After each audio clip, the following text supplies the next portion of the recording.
Assalamu alaikum wa rahmatullahi wa barakatuh. There is a clear class element to the liberal agenda, liberal ideology, and so on. Things like LGBT issues, feminism, gender issues, trans issues, secularism, free speech, so on and so on and so on. These are largely the rhetorical and ideological domain of people who don't have real problems.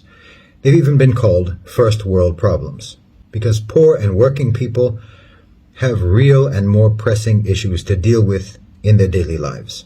Now, this is important because since there is this class element to that ideology and to that agenda, if one wants to be associated with the upper class, all you have to do is espouse these values, espouse this ideology, espouse these ideals, espouse and align yourself with this agenda.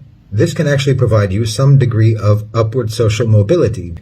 You can very easily find yourself rubbing shoulders, rubbing elbows with the elite.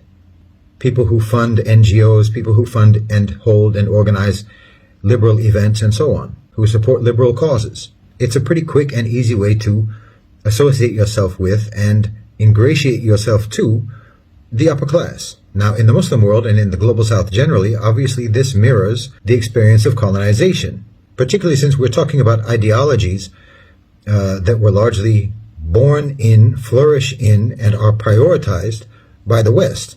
And just as in colonial times, the upper class often colluded with and collaborated with colonizers, learning their culture, learning their language, learning their way of thinking, and adopting it in order to be aligned with and ingratiate themselves to those in power. The same holds true today. That's why you can find these liberal types today in the Muslim world saying things like, "It's so embarrassing that our country still bans homosexuality in 2022. Or, "How can we ever be a truly developed and advanced country while we still have these old archaic religious views?" This is a colonized mindset. They're literally speaking about their own people with the same contempt with which colonizers speak about their people. These are the kind of people who cannot think for themselves. They just think and believe and adopt whatever the West says, and it's largely for class-related reasons. They want to be aligned with who they believe is powerful and superior. They can see that the people who espouse this ideology in the West, the liberals, are largely upper class, well-educated, rich, and powerful people, and they want to be like them. These are not deeply held principled positions that they're taking.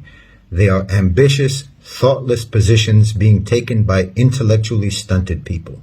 They cannot even see that these same ideologies have wrought havoc in the West, and that the people who believe in these ideologies and who advocate these ideologies and who promote these ideologies are delusional and hypocritical. All they know and all they can see is that those people are powerful, they dominate, and so therefore it must make sense and it must be smart to align with them.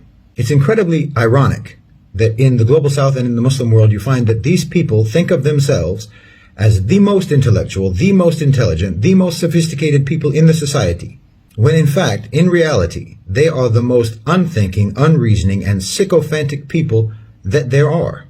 Fully indoctrinated, fully subordinate, and useful only to the people who wish to culturally, politically, and economically subjugate your nation.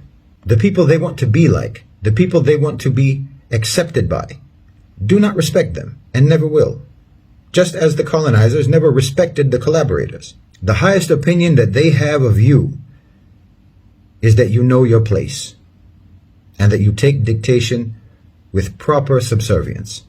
As long as you think of the West, as long as you think of non-Muslims, as long as you think of the rich as better than you, by virtue of the fact that they're Western, by virtue of the fact that they're non-Muslim, by virtue of the fact that they're rich, and all you ever do with your brain is to memorize their ideology, memorize their rhetoric, memorize their talking points, and the only thing you ever use your mouth to do is to repeat all of their talking points and all of their rhetoric, and there's not a single thought in your head that originated in your own mind, I'm telling you, you are sentencing yourself to irrelevance and to historical oblivion, because no one will ever remember you.